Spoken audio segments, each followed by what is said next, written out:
جو درس شہ بطحا نے دیا وہ درس پڑھانا بھول گئے، جو درس شہ بطحا نے دیا وہ درس پڑھانا بھول گئے، اوروں کو جگانا یاد رہا خود ہوش میں آنا بھول گئے، اور بدل ڈالا ہے اب تو اپنا انداز بیاں ہم نے، بدل ڈالا ہے اب تو اپنا انداز بیاں ہم نے، نہیں تو بند کر دی تھی فرشتوں کی زبان ہم نے۔ میرے پیارے آقا علیہ الصلوۃ والتسلیم کے پیارے دیوانوں، اس وقت اسلامی سال کا 7واں مہینہ ماہ رجب المرجب اپنے فیوز و برکات کو لٹاتا ہوا پوری تیزی کے ساتھ ہمارے سامنے سے گزر رہا ہے، اور ان قریب ہم اور آپ اسلامی سال کے 8ویں مہینے ماہ شعبان المعظم میں داخل ہونے والے۔ آپ جانتے ہیں کہ ماہ رجب میں اللہ ہمیں شب معراج عطا فرماتا ہے، ماہ شعبان میں میرا کریم ہمیں شب برات عطا کرتا ہے، اور اس کے بعد ماہ رمضان میں اللہ ہمیں شب قدر عطا فرماتا ہے۔ یہ تینوں مہینے بھی عظمت و برکتوں والے ہیں، اور ان تینوں مہینوں کے شب و روز بھی برکتوں والے ہیں۔ میرے پیارے آقا علیہ الصلوۃ والتسلیم کے پیارے دیوانوں، ماہ رجب کی برکت والی رات میں ہم اور آپ جشن شہید اعظم اور عرس مقدس کی اس بابرکت محفل میں موجود ہیں۔ اللہ رب العزت محفل کے سجانے والوں کا سجانا اور ہمارا اور آپ کا دور دراز سے یہاں آنا قبول فرمائے۔ میں ایک بات اکثر کہتا ہوں، آج بھی علماء کی موجودگی میں آپ کے سامنے عرض کرنا چاہتا ہوں کہ یہ وہ محفل ہے کہ جہاں 2 4 5 گھنٹے بیٹھنے والے ہی کو رب ثواب نہیں دیتا، بلکہ اس محفل میں آپ کی زندگی کا گزرنے والا ایک لمحہ بھی اگر میرا مولا قبول کر لے تو قیامت میں وہی ایک لمحہ سب کے لیے جنت کی ضمانت بن جائے گا۔ یہاں بیٹھ کر سننے ہی پر ثواب نہیں ہے، یہاں بیٹھ کر سبحان اللہ کہنے ہی پر ثواب نہیں ہے، بلکہ یہاں آپ کے دھڑکنے والے دل کی ہر دھڑکن پر اللہ نیکی عطا فرمائے گا۔ اس محفل کی طرف اٹھنے والے ہر قدم پر مولا ثواب عطا فرمائے گا، اور یہاں لی جانے والی ہر سانس پر مولا آپ کو انعام عطا فرمائے گا۔ کسی شاعر نے بہت خوب کہا، جہاں ذکر رسالت معاب ہوتا ہے، جہاں ذکر رسالت معاب ہوتا ہے، وہاں پہ سانس بھی لینا ثواب ہوتا ہے۔ یقیناً ہم خوش نصیب ہیں کہ اللہ نے ہمیں اپنے گھر کے گرم بستروں سے نکل کر اپنے ذکر پاک اس بابرکت محفل میں آنے کی توفیق عطا کی۔ میرے پیارے آقا علیہ الصلوۃ والتسلیم کے پیارے دیوانوں، سردیوں کی رات ہے اور ایسے میں لوگ باہر نکلنا پسند نہیں کرتے، اگر پھر بھی ہم اور آپ نکل کر یہاں جمع ہوئے ہیں تو یقیناً کوئی ایک بھی یہاں اپنی ذات کے لیے یا کسی دنیاوی مفاد کے لیے نہیں آیا۔ یہاں آنے کا مقصد نہ کاروبار ہے، نہ کسی سے ملاقات ہے، نہ کسی کی شادی بیاہ میں شریک ہونا ہے، بلکہ ہم یہاں صرف اللہ رسول کے ذکر کو سننے کے لیے آئے۔ اور میرے پیارے آقا کے پیارے دیوانوں، یاد رکھنا یہ سردی کی رات میں آپ کا آ کر اس میدان میں بیٹھنا اگر میرے رب نے قبول کر لیا تو یہی سردی آپ کو قبر کی اور محشر کی گرمی سے بچا لے گی انشاءاللہ۔ یہی سردی قبر کی گرمی سے نجات کا سبب بنے گی، اور یہی سردی محشر کی گرمی سے نجات کا سبب بنے گی۔ یاد رکھیں، جتنے حضرات اوپر بیٹھے ہوئے ہیں، جتنے نیچے بیٹھے ہوئے ہیں، جو یہاں وہاں موجود ہیں، سن رہے ہیں، یہ محفل وہ محفل ہے جہاں اپنی مرضی سے آیا نہیں جاتا بلکہ رب کی طرف سے بلایا جاتا ہے۔ اوپر بیٹھے نیچے بیٹھے کوئی ایک بھی اپنی مرضی سے نہیں آئے ہیں، آئے وہی ہیں جنہیں میرے مولا نے توفیق عطا فرمایا، اور اگر رب نے توفیق دی ہے تو وہ آنا بھی قبول فرمائے گا، اور اگر آنا قبول کر لے گا تو اس کا انعام بھی میرا مولا ہمیں ضرور عطا فرمائے گا۔ میرے پیارے آقا علیہ الصلوۃ والتسلیم کے پیروانوں، عام طور پر علماء ایسی محفلوں میں شرکت کے فضائل بیان کرتے ہیں کہ اللہ اور اس کے رسول کے ذکر کی محفل میں آؤ تو یہ انعام ملے گا، اتنا ثواب ملے گا، اتنی نیکی ملے گی، لیکن حقیقت تو یہ ہے کہ ایسی محفلوں میں آنے والوں کو میرا مولا کتنا عطا کرے گا ہم اور آپ اس کا اندازہ نہیں لگا سکتے۔ تو یہ زندگی، یہ موقع زندگی میں بار بار آیا نہیں کرتی۔ جب کبھی ایسی محفلوں میں شرکت کا موقع ملے تو بھاگا نہ کرے، کائلی سستی نہ کیا کرے، بلکہ ایسی محفلوں میں آنے کی کوشش کیا کریں، یہ سوچ کر آیا کریں کہ مولا تو نے توفیق دی، تو نے موقع عطا کیا، مجھے نہیں پتا کہ اس کے بعد پھر ایسی محفل زندگی میں کبھی ملے گی بھی کہ نہیں ملے گی، ہم نہیں جانتے۔ تو جب کبھی ایسی محفل ملے آیا کرے کہ انشاءاللہ، اور محبت سے کہیں۔ میرے پیارے آقا علیہ الصلوۃ والتسلیم کے پیروانوں، مجھے آپ کے یو پی کا ایک واقعہ یاد ہے۔ میں یو پی اور بہار کے بارڈر کے قریب ایک جگہ بیان کرنے آیا تھا، اور سردی کا وقت تھا۔ تقریر کے بعد ہم مدرسے میں بیٹھے ہوئے تھے، چونکہ فجر کا انتظار تھا، فجر کی نماز ہو جائے تو نماز کے بعد روانہ ہو، تو ہم وہاں بیٹھے ہوئے تھے۔ تو جو لوگ بیٹھے تھے اس میں اسٹیج والے تھے، علماء تھے، اس کے علاوہ جو ذمہ داران تھے وہاں کے وہ لوگ تھے، اور دو چار عوام میں سے لوگ بیٹھے تھے۔ ان میں ایک بوڑھا آدمی بیٹھا ہوا تھا، سفید داڑھی والا بوڑھا غریب کمزور، وہ بھی بیٹھا ہوا تھا۔ تو کمیٹی والوں نے مجھ سے کہا کہ یہ بابا جو ہے نا، یہاں سے تقریباً 25 کلومیٹر ان کا گاؤں، اور 25 کلومیٹر گاؤں ہے دور یہاں سے ان کا، لیکن آس پاس 40 کلومیٹر میں جہاں کہیں جلسہ ہوتا ہے کوئی جلسہ بھی ان سے نہیں چھوٹتا۔ ان کی کنڈیشن ایسی ہے کہ یہ بس سے بھی جانے کی حیثیت نہیں رکھتے، یہ پیدل روانہ ہو جاتے ہیں، لیکن ہر جلسہ یہ ضرور اٹینڈ کرتے ہیں، ضرور اٹینڈ کرتے ہیں۔ اچھا سردی کی رات کی آپ نے جیکٹ پہن رکھا ہے، آپ نے کان ڈاک رکھا ہے، لیکن ان کے پاس ایسا کوئی انتظام نہیں تھا۔ ایک مفلر تھا جس کو انہوں نے لپیٹ رکھا تھا، علاوہ اس کے ان کے پاس کچھ بھی نہیں تھا۔ مجھے جو شال پہنائی گئی تھی میں نے وہ شال ان کو دے دیا تھا، تو اس کو انہوں نے اوڑھ رکھا تھا۔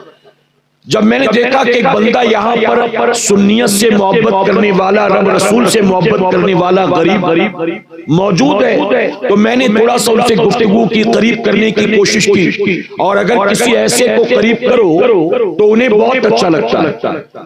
امیروں کو تو سب منہ لگاتے، غریبوں کو میرے آقا منہ لگاتے، جن کی کوئی نہیں سنتا ان کی رسول اللہ سنتے۔ آپ جانتے ایک بڑی پیاری حدیث مبارکہ ہے، ایک مرتبہ میرے آقا صلی اللہ علیہ وسلم صحابہ اکرام کے ساتھ تشریف فرماتے مسجد نبوی شریف میں، دروازے پر ایک بوڑھی عورت آئی اور اس نے اشارہ کر کے حضور صلی اللہ علیہ وسلم کو اپنے پاس بلایا۔ حضور اکرم صلی اللہ علیہ وسلم محفل سے اٹھے۔ اچھا بڑوں کے درمیان بیٹھے ہوں اور کوئی چھوٹا بلائے تو ہم اٹھ کر جاتے ہیں؟ بھلا بتائیے، ہم نہیں اٹھ کر جاتے۔ ہاں اگر ہم کسی کے ساتھ بھی بیٹھے کوئی بڑا بلا لے تو بھاگ کر چلے جاتے، چھوٹا کوئی بلا لے تو کون اٹھ کر جاتا؟ سیدنا صدیق اکبر بیٹھے ہیں، عمر فاروق اعظم بیٹھے ہیں، عثمان غنی مولا کائنات موجود ہیں، جناب سلمان فارسی، ابو ہریرہ موجود ہیں، انس بن مالک موجود ہیں، صحابہ کے جرمٹ میں رسول اللہ تشریف فرما ہے، اور اس بوڑھی عورت نے اشارہ کیا، میرے آقا صحابہ کو اسی حال میں چھوڑ کر اٹھے، مسجد سے باہر نکل آئے۔ وہ عورت آپ کا ہاتھ پکڑ کے آپ کو ایک طرف لے جاتی ہے، صحابہ اندر سے بیٹھے بیٹھے دیکھ رہے ہیں، وہ کچھ دور لے گئی اور جانے کے بعد حضور سے بات کرنا شروع کیا، اور سیدنا عمر فاروق اعظم فرماتے ہیں وہ جب بات کر رہی تھی تو بات کرتے کرتے اپنے ہاتھ بھی یوں چلا رہی تھی، یعنی جیسے بیان کے درمیان ہاتھ یوں جاتا یوں جاتا یوں جاتا ہے، ایسے ہی وہ بات کرتے کرتے اپنے ہاتھ یوں چلا رہی تھی زور زور سے. سیدنا عمر فاروق اعظم کہتے مجھے ایسا محسوس ہو رہا تھا کہ کہیں حضور کے چہرے پر اس کا ہاتھ لگ نہ جائے. بات کرنے میں اتنی مست تھی کہ یوں ہاتھ کرتی جا رہی ہے اور حضور صلی اللہ علیہ وسلم کھڑے ہوئے سن رہے ہیں. صحابہ اکرام انتظار کر رہے جی بھر کے اس نے بات کر لیا. اس کے بعد پھر وہ چلی گئی. جب وہ چلی گئی تو حضور صلی اللہ علیہ وسلم واپس تشریف لائے، محفل میں آ کر تشریف فرما ہو گئے. تو جانتے سیدنا عمر فاروق اعظم نے کیا عرض کیا؟ عرض کرتے یا رسول اللہ صلی اللہ علیہ وسلم یہ عورت بہت باتونی ہے، یہ بہت زیادہ بولتی ہے، اس کو کوئی مل جائے نا بات کرنے کو تو اس کی بات ختم ہی نہیں ہوتی، اسی لیے اس کو کوئی منہ ہی نہیں لگاتا، اس کی کوئی بات ہی نہیں سنتا. آپ نے خامخواہ میں اتنا وقت ضائع کر دیا، آپ کو اس کی بات سننا ہی نہیں تھا، آپ کو جانا ہی نہیں تھا، آپ نے اتنا ٹائم اس کے پیچھے کیوں ضائع کر دیا؟ تو جانتے میرے آقا مسکرا کر کیا فرماتے ہیں؟ آقا فرماتے عمر جس کی کوئی نہیں سنتا میں بھی نہ سنوں تو بھلا وہ کہاں جائے گی. لگاتے ہیں اس کو بھی منہ سے آقا جو ہوتا نہیں منہ لگانے کی تعبیر. اب سوچیں میرے پیارے آقا کے پیارے دیوانوں، تو اب میں نے اس کو قریب کر کے میں نے تھوڑی سی بات چیت کی. میں نے ان سے کہا کہ بابا گاؤں کہاں ہے آپ کا؟ تو بتایا یہاں سے 25 کلومیٹر دور. میں نے کہا کیسے آیا؟ تو انہوں نے بتایا کہ میں صبح 10 بجے نکلا پیدل، رات جلسے میں شرکت کے لیے صبح 10 بجے پیدل چلاؤں. اچھا 10 بجے پیدل وہ اپنے گاؤں سے چلائے تاکہ جلسے میں پہنچ جائے. حالانکہ مجھے تقریر کے لیے ممبئی سے آنا تھا لیکن میں بھی 10 بجے نہیں نکلا. مجھے بامبے سے آنا تھا، میں بھی 10 بجے نہیں نکلا تھا. میری کوئی 2-3 بجے کی فلائٹ تھی وہاں سے وارانسی کی، تو میں بھی دیر سے نکلا اور وہ اتنے جلدی نکلا. میں نے کہا آپ بس سے کیوں نہیں آئے، کسی سواری سے کیوں نہیں آئے؟ تو انہوں نے کہا کہ میرے پاس سواری کے پیسے نہیں تھے، حالانکہ میں نے سوچا راستے میں کوئی مل گیا تو گاڑی سے چھوڑ دے گا، لیکن کوئی نہیں ملا. کافی دور تک پیدل چل کر آیا، پھر ایک ٹرک والے نے بٹھا لیا تو تھوڑا اس میں آیا. پھر بات چلتی رہی. اس نے مجھ سے کہا کہ جو میرا گاؤں ہے نا اس گاؤں میں صرف میں اور میری بیوی ہم دو ہی سنی ہیں. ہمارے گاؤں میں کوئی سنی ہے نہیں، ہم دو ہی سنی ہیں. اس کے بعد وہ بوڑھا آدمی کہتا ہے میرے گاؤں میں جو مسجد ہے وہ بھی سنیوں کی نہیں ہے، میرے گاؤں کے لکھپتی لوگ بھی سنی نہیں ہیں، میرے آس پاس کوئی سنی نہیں، میں اکیلا ہوں. اسی لیے جہاں بھی جلسہ وغیرہ ہوتا، چونکہ میرے گاؤں میں ایسا کوئی پروگرام ہوتا نہیں، جہاں بھی پتہ چلتا ہے کہ یہاں فلاں علماء آ رہے ہیں، یہاں دستار بندی ہے، یہاں گاؤں کا سالانہ جلسہ ہے، یہاں 11ویں شریف کی محفل ہو رہی ہے، یہاں اس سے پاک ہو رہا ہے، میں پہنچ جاتا ہوں اپنے طور پر. پھر بات کرتے کرتے انہوں نے بتایا کہ ایک مرتبہ میری بیوی کی طبیعت بہت خراب ہوئی اور ڈاکٹر نے علاج کے لیے مجھ سے کہا کہ 40,000 روپے چاہیے. بیوی کے علاج کے لیے 40,000 روپے کی ضرورت تھی، کوئی چھوٹا سا آپریشن تھا. وہ کہتا ہے میں غریب آدمی جس کے پاس 40 روپے نہ ہو، بیوی کے علاج کے لیے 40,000 کہاں سے لے کر آتا؟ میں نے سب اللہ کے حوالے کر دیا کہ مولا تو نے جب تک کی زندگی لکھی ہوگی جی لیں گے، اس کے بعد تیری مرضی ہوگی تو چلے جائیں گے. اب آپریشن کرانے کے لیے 40,000 کہاں سے لے کر آؤں؟ تو کہتے جب میرے یہ حالات بنے تو گاؤں کے جب امیروں کو پتا چلا تو کچھ لوگ میرے گھر آئے. گھر آنے کے بعد کہا ہمیں پتہ چلا ہے کہ آپ کی بیوی کی طبیعت خراب ہے، ڈاکٹر نے آپریشن لکھا ہے اور 40,000 روپے کی ضرورت ہے، ہم آپ کی مدد کرنے کو تیار ہیں، صرف آپ کی بیوی کے آپریشن کو 40,000 ہی نہیں دیں گے، اس کے بعد جو دوا علاج کا خرچ ہوگا وہ بھی دیں گے. آپ دونوں میاں بیوی جب تک زندہ رہیں گے آپ کے راشن پانی کھانے پینے کا انتظام بھی ہم کریں گے. صرف آپ ایک کام کرو، آپ نماز ہماری مسجد میں آ کے پڑھا کرو، آپ کو کچھ نہیں کرنا، آپ صرف ہماری مسجد میں آ کر ہمارے ساتھ نماز پڑھا کرو اور باقی سارا کچھ ہم پر چھوڑ دو، سب کچھ ہم دیکھ لیں گے. تو جانتے اس نے کیا کہا؟ اس بوڑھے نے کہا کہ میری بیوی مرتی ہو تو مرے، میں 40,000 کے لیے یا گھر کے راشن پانی کے لیے یا اپنی بیوی کی زندگی بچانے کے لیے غوث پاک کے دشمنوں کا ساتھ نہیں دے سکتا ہوں.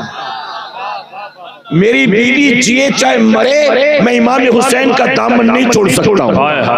اسے کہتے ہیں عشق، اسے کہتے ہیں محبت. میرے پیارے آقا کے پیارے دیوانوں، آپ ذرا سوچئے اسے کہتے واقعی اللہ رسول سے محبت، ہم سے بستر نہ چھوڑا جائے، ہم سے گھر سے نہ نکلا جائے، اور ہم عاشق رسول بنے گھومتے ہیں، ہم گالیاں دے، جھوٹ بولے، ماں باپ کو جھڑکیاں دے، ہم بات بات پر لوگوں سے لڑنے جھگڑنے پر آمادہ ہو جائیں اور عاشق رسول بنے پھرتے ہیں۔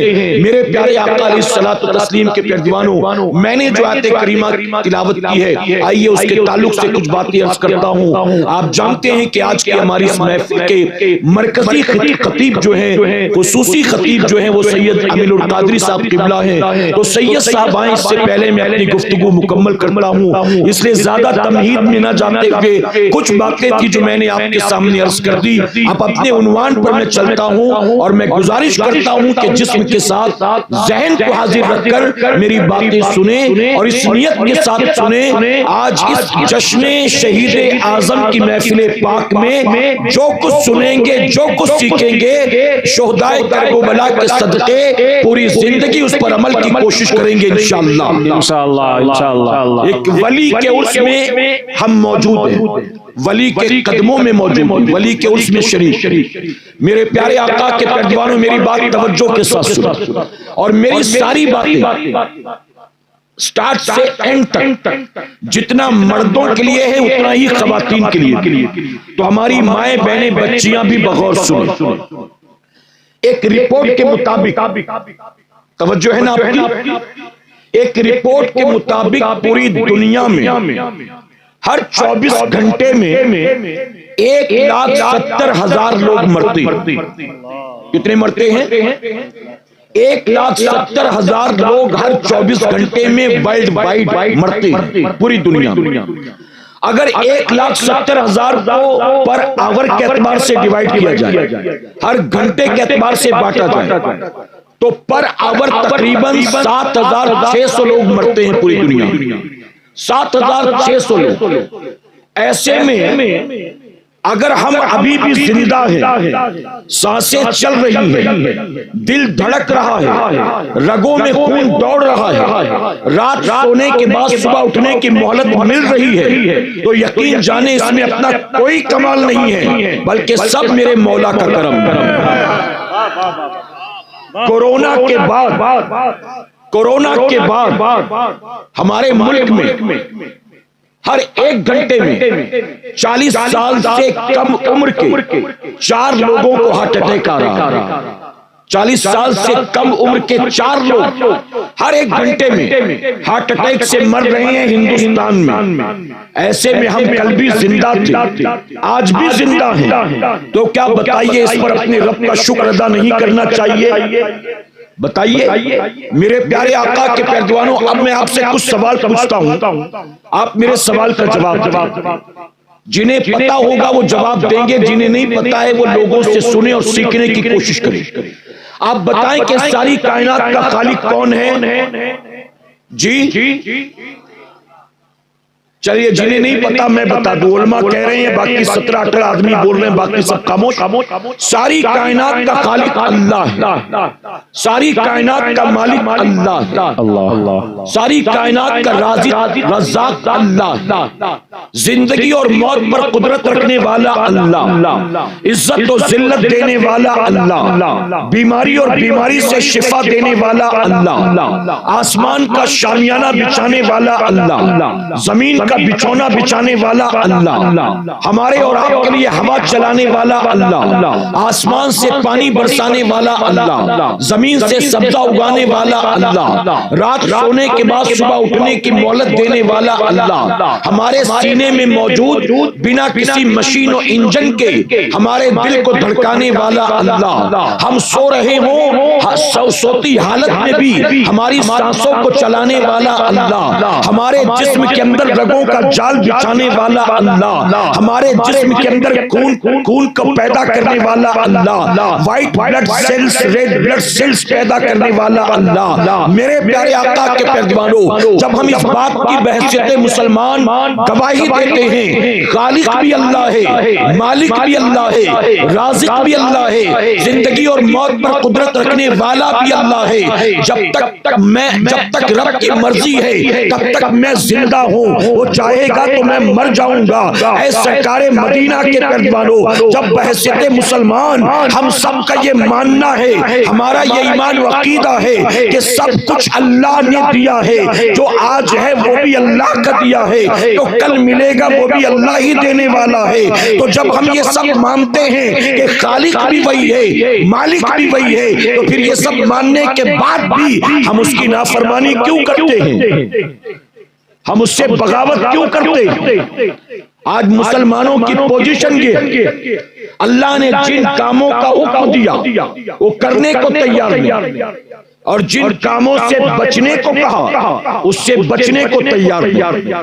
بتائیے غلط تو نہیں کہہ رہا ہوں، بلکہ میں علماء کی موجودگی میں ذمہ داری کے ساتھ یہ بات کرتا ہوں، جن گناہوں کی وجہ سے پوری کی پوری قوم کو زمین سے مٹا دیا گیا اور قیامت تک کے لیے عبرت کا نشان بنا دیا گیا، بہت سے انبیاء ایسے گزرے جن کی امت کو ان کے گناہوں کی وجہ سے ہمیشہ کی خاطر صفحہ ہستی سے مٹا دیا گیا، قیامت تک کے لیے عبرت کا نشان بنا دیا گیا۔ آج ہم مسلمانوں میں وہ ساری برائیاں پائی جاتی ہیں۔ مسلمان شراب بھی پی رہا ہے، جوا بھی کھیلتا ہے، زنا بھی کرتا ہے، سود کے دھندے بھی کرتا ہے، اپنے بوڑھے ماں باپ کو برا بلا بھی کہتا ہے، ایک دوسرے کی غیبت و چغلی بھی کرتا ہے۔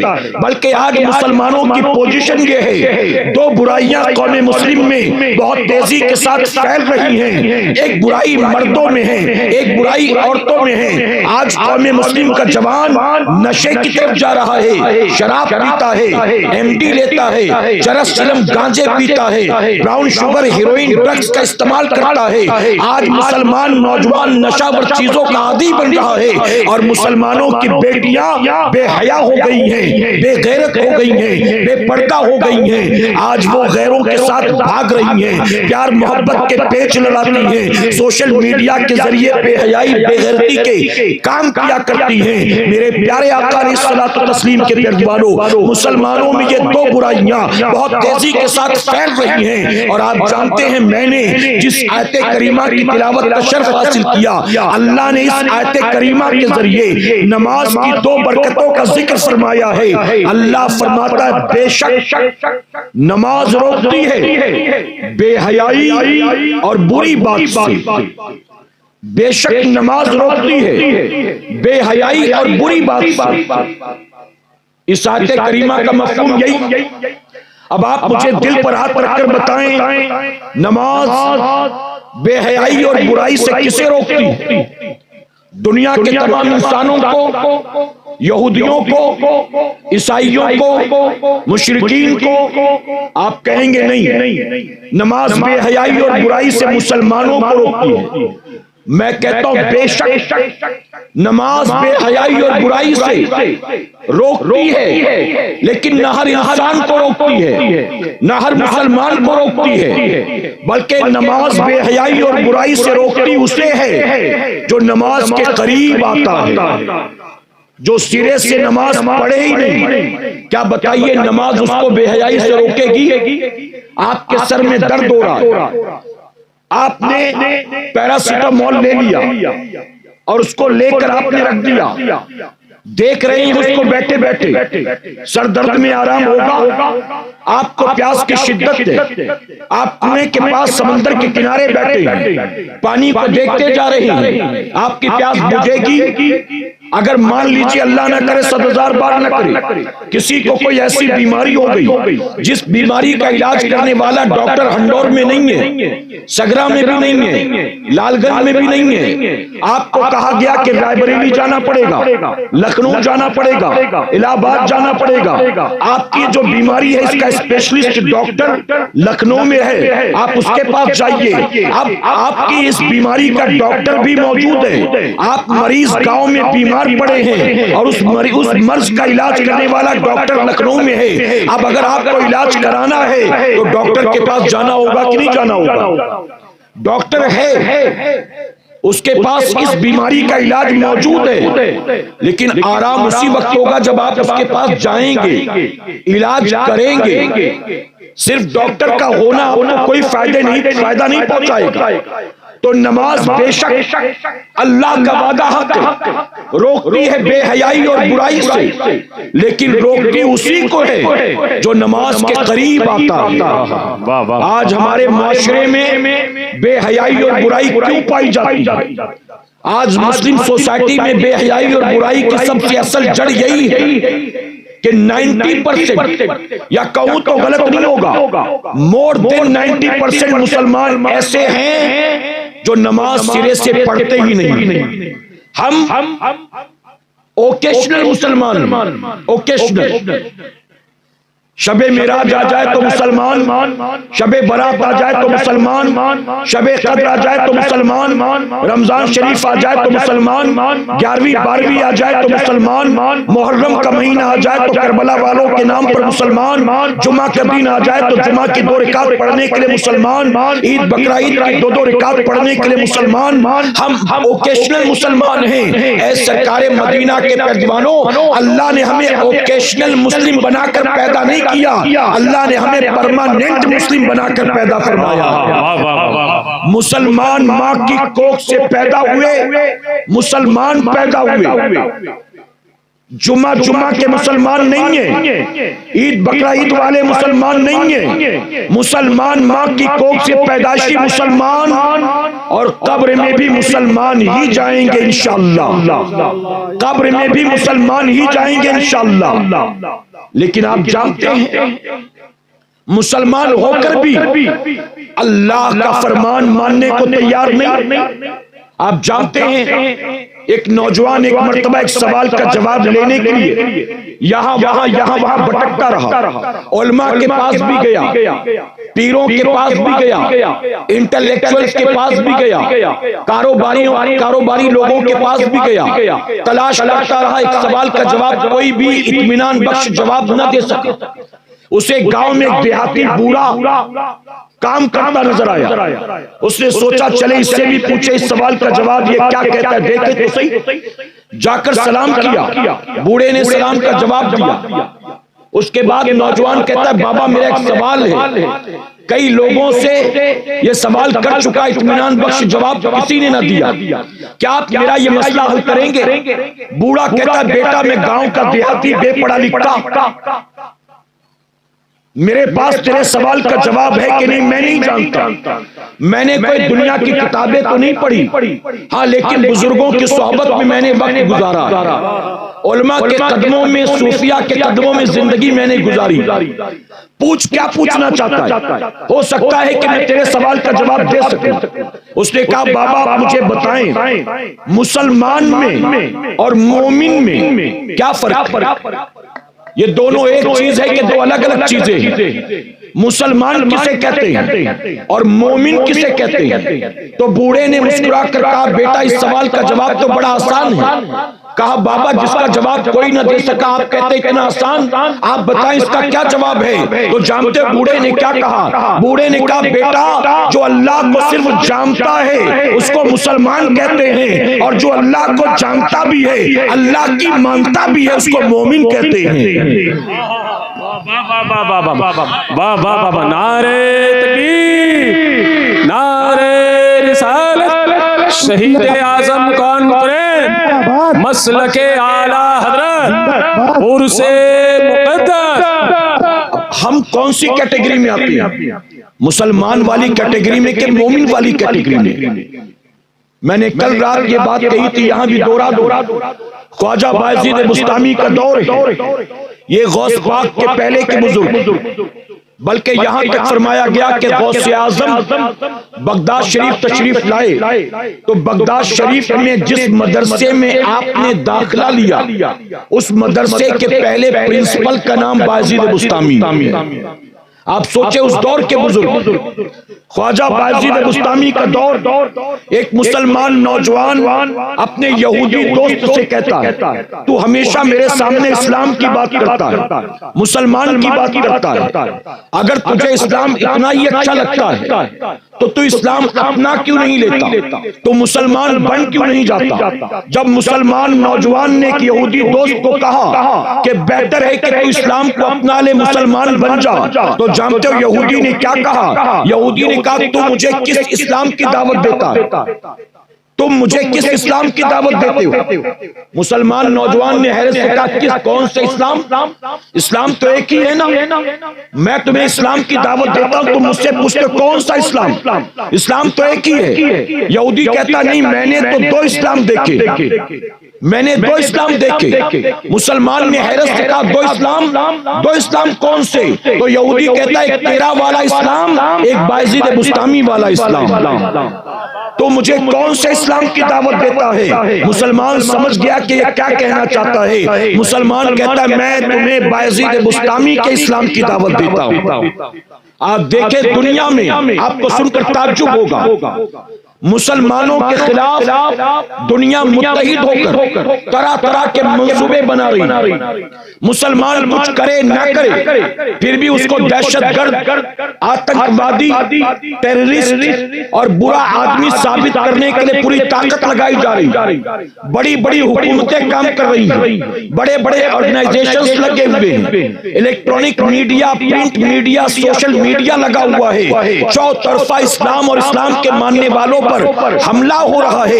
اے سرکار مدینہ کے پیغمبروں، آپ دیکھیں پوری دنیا میں دنیا متحد ہو کر اسلام کی مخالفت کرتی ہے اور اسلام کو لوگوں کے سامنے برا ثابت کرنے کی کوشش میں لگی ہے۔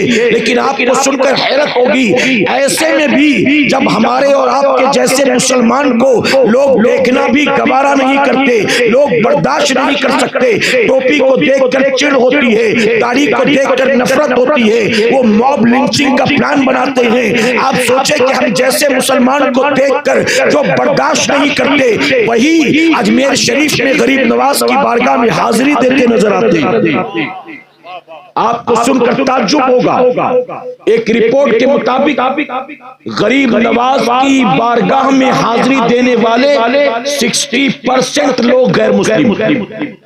اینولی، میں اس کی بات نہیں کر رہا ہوں، سالانہ طور پر سال بھر میں جتنے زائرین وہاں آتے ہیں اس میں 60%، وہ تو میں نے 60 کا 63 ہے، رپورٹ ہے 63، 60% لوگ غیر مسلم ہیں، اسلام پسند نہیں، مسلمان پسند نہیں، پھر غریب نواز کی بارگاہ میں کیوں جاتے؟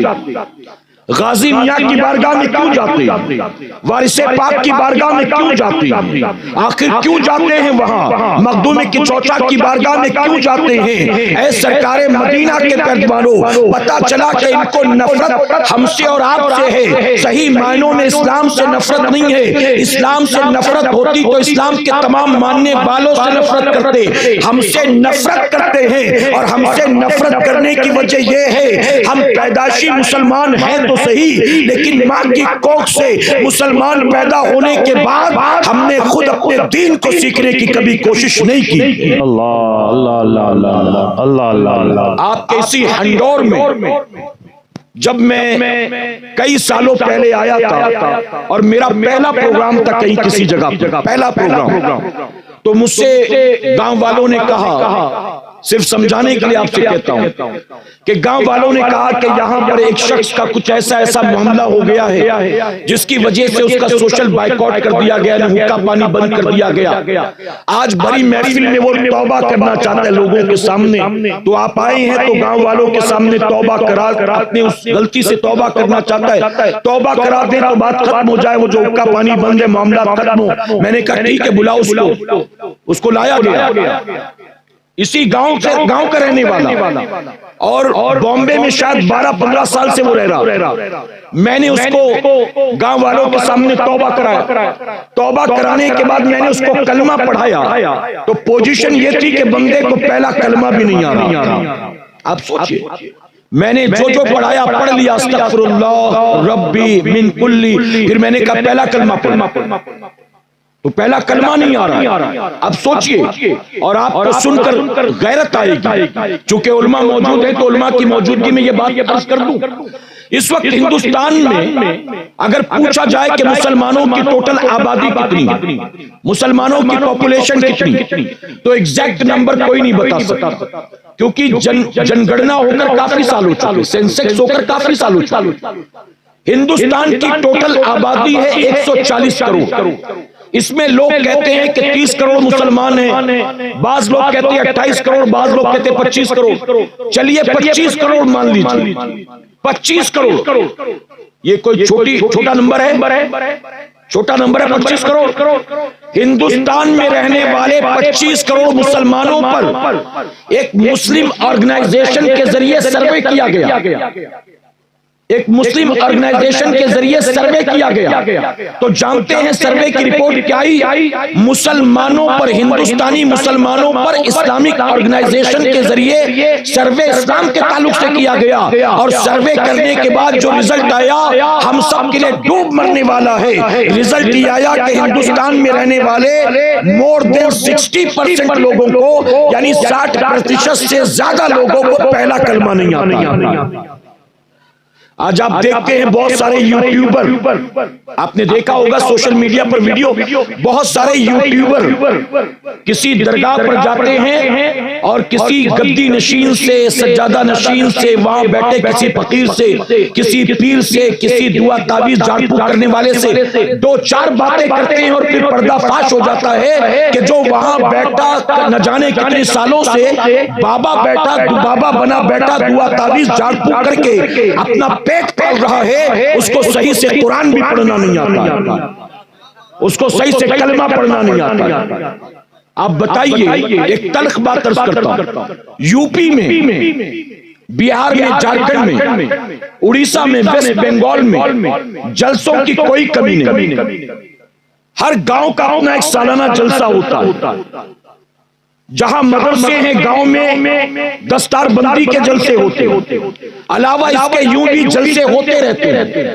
میرے پیارے آقا علیہ الصلوۃ والتسلیم کے پیروانوں، سال بھر جن علاقوں میں جلسے ہوتے ہوں، اگر وہاں رہنے والے مسلمانوں کو صحیح سے وضو کرنا نہیں آتا، صحیح سے غسل کرنا نہیں آتا، تو بتائیے اس قوم کا فیوچر کیا ہوگا، اس قوم کا مستقبل کیا ہوگا؟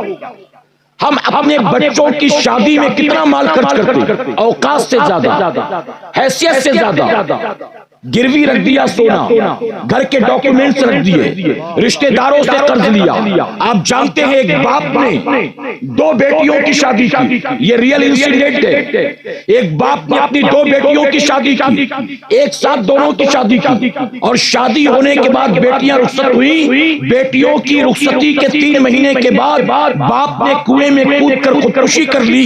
جب گھر والوں سے پتہ کیا گیا کہ خودکشی کی وجہ کیا تھی، تو کہا بیٹیوں کی شادی میں بوڑھے باپ نے اتنا قرض لے لیا تھا کہ قرض چکانے کی حیثیت نہیں تھی، اور جن سے قرض لیا تھا انہوں نے ناک میں دم کر رکھا تھا، جب کوئی راستہ سجھائی نہ دیا تو غریب بیچارے بوڑھے باپ نے خودکشی کر لی۔ یہ آج زمینی حقیقت، یہ گراؤنڈ ریالٹی۔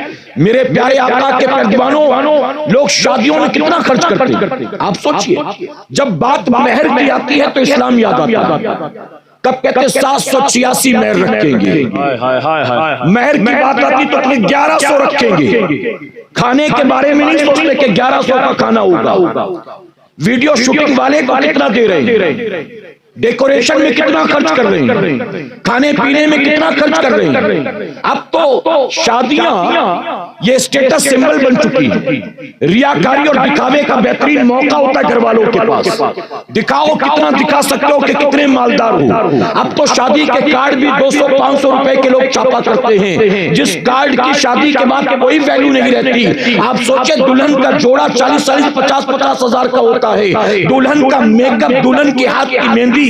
میرے پیارے آقا کے پیروانوں، اگر میں شہروں کی بات کروں تو لوگ آج کی تاریخ میں مسلمانوں میں منگنی میں 5-10 لاکھ روپے خرچ کر دیتے ہیں۔ ہمارے ایک ساتھی تحریک کے ذمہ دار اپنے کسی دوست کی بیٹی کی شادی میں گئے تھے، شادی سے واپس آنے کے بعد کان پکڑ کر توبہ کی، اور جانتے ہو کیا کہہ رہے تھے؟ کہتے مجھ سے بہت بڑی غلطی ہو گئی کہ میں شادی میں چلا گیا۔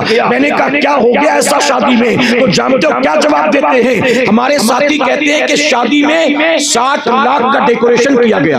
اللہ اللہ اللہ اللہ. آپ سوچئے 60 لاکھ کا ڈیکوریشن. غریب باپ اپنی بیٹیوں کو، بوڑھی ہوتی بیٹیوں کے ہاتھ پیلے کرنے کی حیثیت نہیں رکھتا. گھر میں بیٹیاں بیٹھی بن بیاہی بوڑھی ہو رہی ہیں، باپ کے پاس اتنا انتظام نہیں کہ بیٹی کی شادی کرا سکے، اور ایک طرف یہی کلمہ پڑھنے والا مسلمان 60 لاکھ کا ڈیکوریشن کرتا ہے، 1200 روپے کا کارڈ پرنٹ کراتا ہے، 10,000 لوگوں کو دعوت دے کر رکھا ہے، 56 طرح کے بھوگ بنا کر رکھے ہیں. میرے پیارے آقا کے پیروانوں، اپنی حیثیت و اوقات سے بڑھ کر لوگ شادی میں خرچ کرتے ہیں. جو بات بتانا چاہتا ہوں توجہ سے سنیں. اپنی بیٹی کی شادی کر دی، ہاتھ پیلے کر دیے، اپنے بیٹے کے سر سہرا اس کو دولہا بنا دیا، اس کا گھر بسا دیا. اپنی بیٹی اور بیٹے کی شادی کراتے ہیں، لاکھوں خرچ کر دیتے ہیں. لیکن میں سوال پوچھنا چاہتا ہوں، اپنی بیٹی یا بیٹے کی شادی کرانے سے پہلے کیا ماں باپ انہیں غسل کا طریقہ بھی سکھاتے ہیں؟ کہ شادی کی رات گزرنے کے بعد جب صبح ہوگی تو غسل کیسے کرنا ہے؟ کیا ماں نے اپنی بیٹی کو اس چیز کی تعلیم دی ہے؟ کیا باپ نے اپنے بیٹے کو اس بات کی تعلیم دی ہے؟ میرے پیارے آقا علیہ الصلوۃ والتسلیم کے پیروانوں، اس قوم کا فیوچر کیا؟ یہ قوم کہاں جائے گی؟ تو میں عرض کر رہا تھا کہ نماز روکتی ہے بے حیائی اور بری بات، لیکن نماز روکتی اس کو ہے جو نماز کے قریب آتا ہے. کس کو روکتی ہے؟ میری بات سمجھ میں آ رہی کہ نہیں آپ؟ جن کو سمجھ میں آ رہی ذرا سبحان اللہ کے. میرے پیارے آقا کے پیروانوں، ابھی آپ کو جذباتی اور نعرے والی تقریر سید صاحب سے سننا. میں اصلاحی گفتگو کرتا ہوں، میں جذباتی گفتگو نہیں کرتا. میں کچھ سکھانے کی کوشش کرتا ہوں. کیوں سکھاتا ہوں جانتے ہیں آپ؟ کیوں سکھاتا ہوں؟ آج بیٹا باپ کی بات سننے کو تیار نہیں، آج بیوی شوہر کی بات سننے کو تیار نہیں، چھوٹا بھائی بڑے بھائی کی بات سننے کو تیار نہیں. ایسے میں اگر لوگ ہماری بات سننے کے لیے جمع ہو جاتے ہیں نا، تو ہمیں ان کا وقت نہیں ضائع کرنا ہوتا، انہیں کچھ دینا ہوتا، انہیں کچھ دینا. ہماری جماعت کے ایک بزرگ نے بڑی پیاری بات کہی. وہ کہتے ہیں کہ اگر تم 1 گھنٹے تقریر کرتے ہو اور 200 لوگ تمہاری تقریر سننے کے لیے آئے، توجہ ہے نا آپ کی؟ اگر تم 1 گھنٹے تقریر کرتے ہو اور 200 لوگ تمہاری تقریر سننے آئے ہیں اور تم نے 1 گھنٹے کی تقریر میں قوم کو کچھ نہیں دیا، تو تم نے اپنی زندگی کا 1 گھنٹہ برباد نہیں کیا، تم نے قوم کے 200 گھنٹے برباد کر دیے. 200 گھنٹے. اس لیے میں کچھ دینے کی کوشش کر رہا ہوں. اجازت ہے نا آپ؟ بے شک جی. نماز روکتی ہے بے حیائی اور بری بات سے. کیسے روکتے ہیں؟ خواجہ بایزید بستامی رحمۃ اللہ علیہ ہیں. فرمایا گیا آپ کے پاس کچھ گاؤں کے لوگ آئے، بڑے پریشان نظر آ رہے تھے. آپ نے پوچھا پریشانی کی وجہ کیا ہے؟ گاؤں والوں نے بتایا کہ حضور ہم فلاں گاؤں کے رہنے والے بڑے اطمینان و سکون کی زندگی گزار رہے تھے، حلال روزی کماتے تھے، اللہ کا سجدہ اور شکر ادا کرتے تھے. لیکن چند دنوں سے ہمارے گاؤں میں ایک ناچنے والی آ گئی.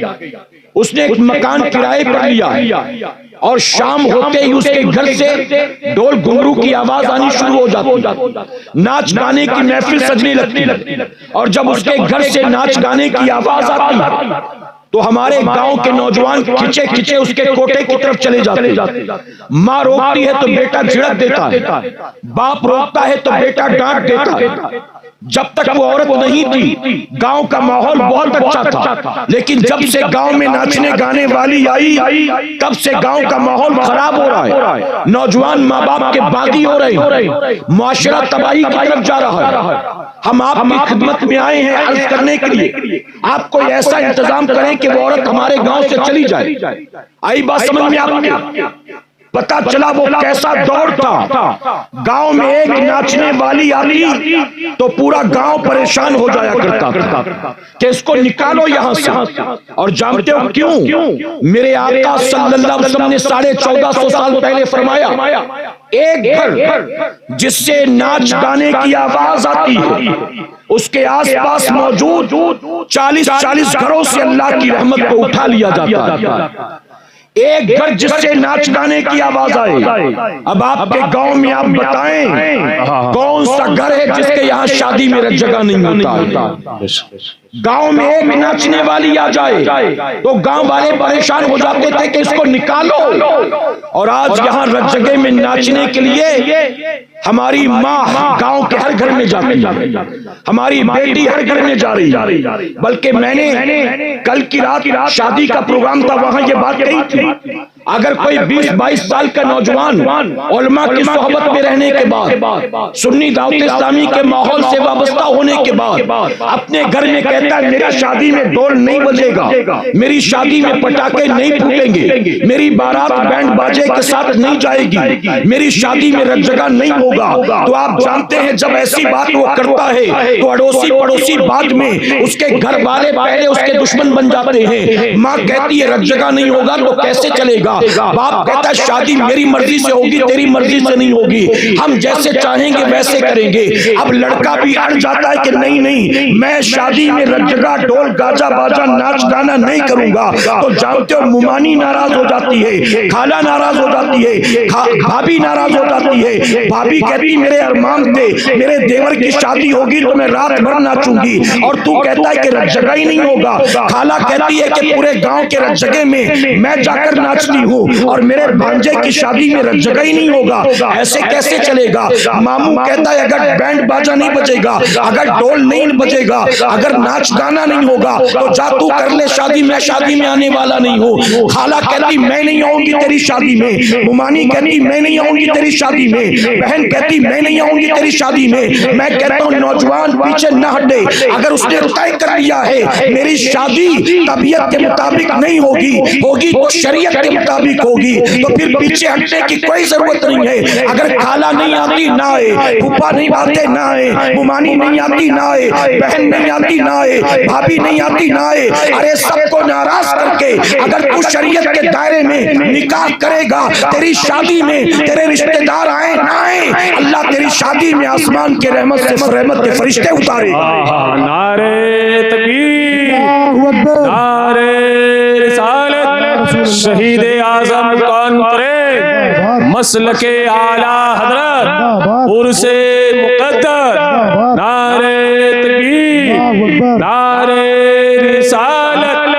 تو گاؤں والوں نے کہا اس کو نکالنے کا انتظام کریں. بایزید بستامی نے فرمایا کہ ٹھیک ہے مجھے گاؤں کا پتہ لکھا. پتہ دے کر وہ چلے گئے. اگلی صبح نماز فجر سے فارغ ہوئے, پتہ لے کر چل پڑے اس گاؤں کی طرف. تلاش کرتے کرتے کرتے کرتے گاؤں میں پہنچ گئے.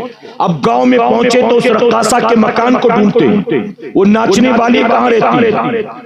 لوگ پریشان, داڑھی والا ناچنے والی کا پتہ ڈھونڈ رہا ہے. دیکھنے میں تو بزرگ معلوم دیتا ہے, پتہ ڈھونڈتا ہے کوٹھے کا, لیکن لوگوں نے سوال نہ کیا, پتہ بتا دیا. خواجہ بایزید بستامی رحمۃ اللہ تعالی ناچنے والی کے گھر پہنچے, آپ نے دروازے پر مصلی بچھایا اور وہیں بیٹھ گئے تسبیح لے کر.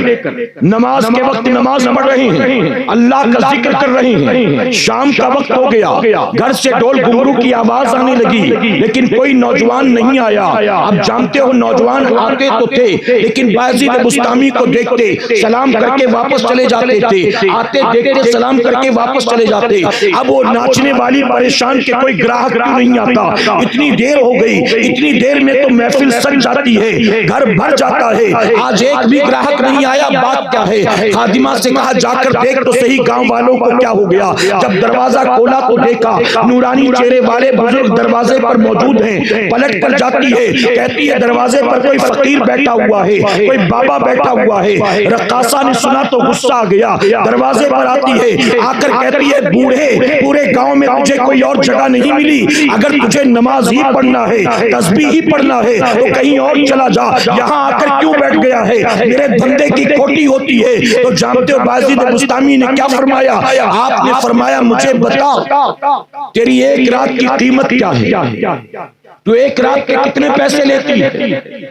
اس نے غصے میں کہا ایک تو دھندے کی کھوٹی کر رہے, اوپر سے پوچھتے ہو کہ ایک رات کی قیمت کیا ہے, تم جان کر کیا کرو گے.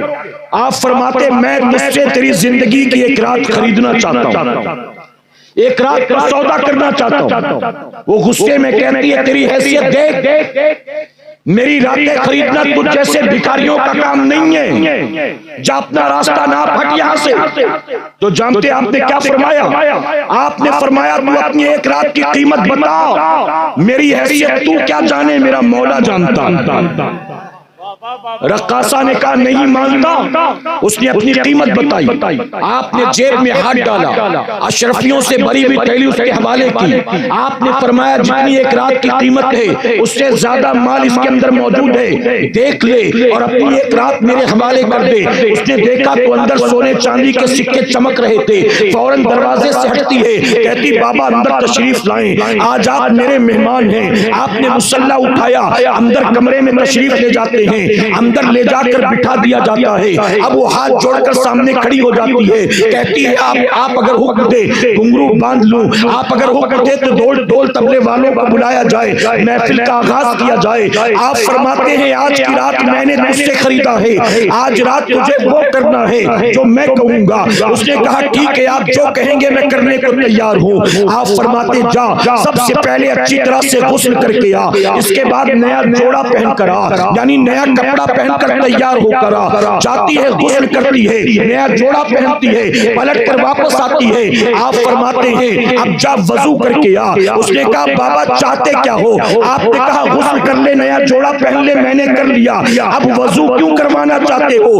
آپ نے فرمایا میں نے زیادہ پیسے دیے ہیں، سوال مت کر، جو کہتا ہوں کرتی چلی جا۔ وہ کہتی ہے ٹھیک ہے میں وضو کرنے کو تیار ہوں، لیکن بابا مجھے وضو کرنا نہیں آتا، آج تک مجھے ضرورت ہی نہیں پڑی۔ اللہ اکبر، اے سرکار مدینہ کے پردوانوں، یہی ہمارا اور آپ کا حال ہے، ہمیں بھی وضو کرنا نہیں آتا، ہم جاتے ہیں مسجد میں نماز پڑھنے کے لیے، ہمیں پتا ہے وضو میں کتنی باتیں فرض ہیں، وضو میں کتنی باتیں سنت ہیں، وضو کب ٹوٹتا ہے، کن عبادات کے لیے وضو کرنا ضروری ہے۔ عمر 25 28 32 سال کی ہو گئی، ہمیں صحیح طور پر وضو کرنا نہیں آتا، 2-3 بچوں کے باپ بن گئے، ہمیں غسل کے مسائل معلوم نہیں، کب غسل فرض ہوتا ہے، غسل میں کتنی باتیں فرض ہوتی ہیں۔ میرے پیارے آقا کے پردوانوں، اپنے گاؤں میں ہونے والے سالانہ جلسے کو کانوں کے چسکے کا ذریعہ نہ بناؤ، بلکہ علم حاصل کرنے کی کوشش کرو، دین سیکھنے کی کوشش کرو، اور ایسے مقررین کو بلایا کرو،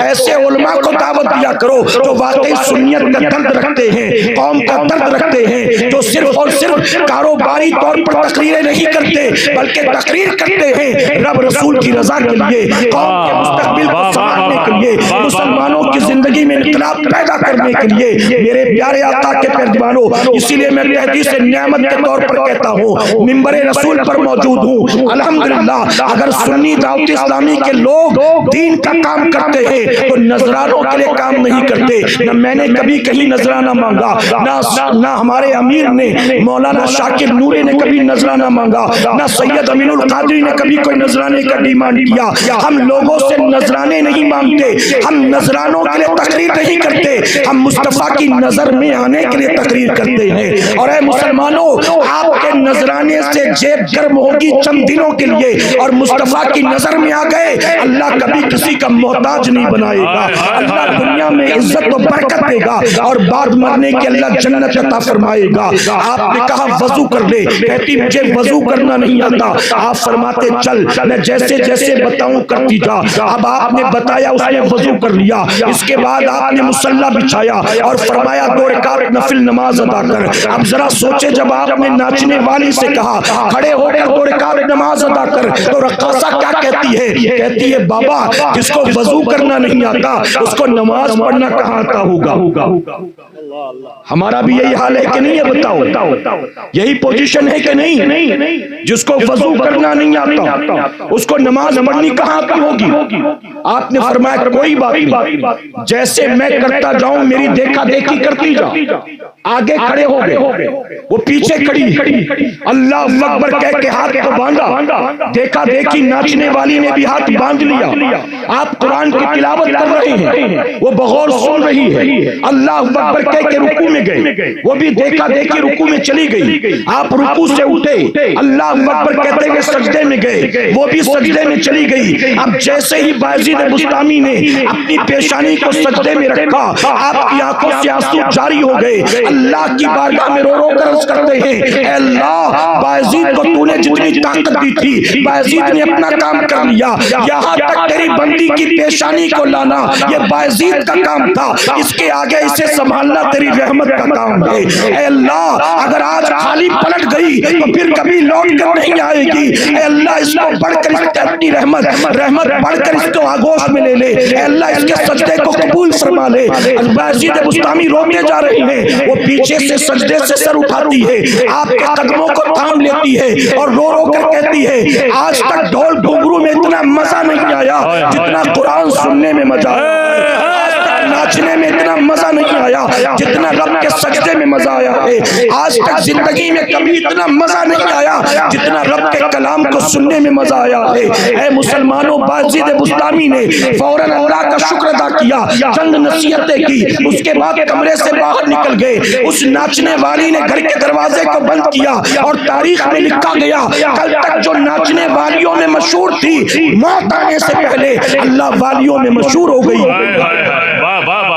اس دن کے بعد کسی غیر محرم نے اس کا چہرہ نہیں دیکھا. اس دن کے بعد دروازہ کھلا ہے تو اس کے جنازے کو نکالنے کے لیے کھولا گیا. اللہ کا وعدہ حق ہے, بے شک نماز روکتی ہے بے حیائی اور بری بات سے, لیکن مسلمان تو نماز پڑھ تو صحیح. پیر صاحب کوئی بات ایک بار کہہ دیں تو پتھر کی لکیر بن جائے. پیر صاحب کہتے جاہل پیر کہہ دے امام صاحب کے پیچھے نماز مت پڑھا کر, چھوڑ دے گا امام کے پیچھے نماز پڑھنا. جاہل چرسی گنجیڑی پیر, سٹے باز جواری پیر اگر کہہ دے فلاں کے ساتھ مت اٹھا بیٹھا کر, وہ بھلے ہی اچھا حافظ قرآن دیندار نیک آدمی, پیر صاحب نے کہہ دیا نا, حضرت نے کہہ دیا میں اس کے ساتھ نہیں بیٹھوں, کتنا بڑا اچھا آدمی کیوں نہ, حضرت نے کہہ دیا بات ختم ہو گئی. بتائیے ہوتا ہے کہ نہیں ہوتا؟ بیوی کوئی بات ایک بار کہہ دے, آج شام کو گھر آتے ہوئے فلاں جگہ سے آئس کریم لے آنا, بھول گئے آپ, ناراض ہوگی, اگلے دن پھر یاد دلائے گی, کل بھول گئے تو دیکھو آج مت بھولنا. آپ بتاؤ یاد رہے گا کہ نہیں یاد رہے گا کہ کل بھول گیا تھا اچھا ہوا شامت نہیں آئی, آج بھول گیا تو پتہ نہیں کیا ہوگا, کھانا بنے گا کہ ملے گا کہ نہیں پتہ. دوست اگر کوئی بات کہہ دے تو مان لو, پیر اگر کوئی بات کہہ دے تو مان لو, بیوی اگر کوئی بات کہہ دے تو مان لو, اولاد ضد کر لے کہ یہی جینس لوں گا یہی ٹی شرٹ لوں گا تو اس کی بات مان لو. ارے اپنے جیسے انسان کوئی بات دو چار بار کہہ دے تو ان کی بات مان لو. جو ساری کائنات کا خالق ہے, ساری کائنات کا مالک ہے, اللہ نے ہمیں اور آپ کو نماز کا حکم جو ہے 2 4 8 10 100 200 بار نہیں دیا, بلکہ صوفیہ فرماتے ہیں اللہ نے قرآن مقدس میں 700 سے زیادہ مقام پر نماز کا حکم عطا فرمایا. اللہ کسی بات کا حکم 700 مرتبہ دے اور پھر بھی ہم نہ مانے.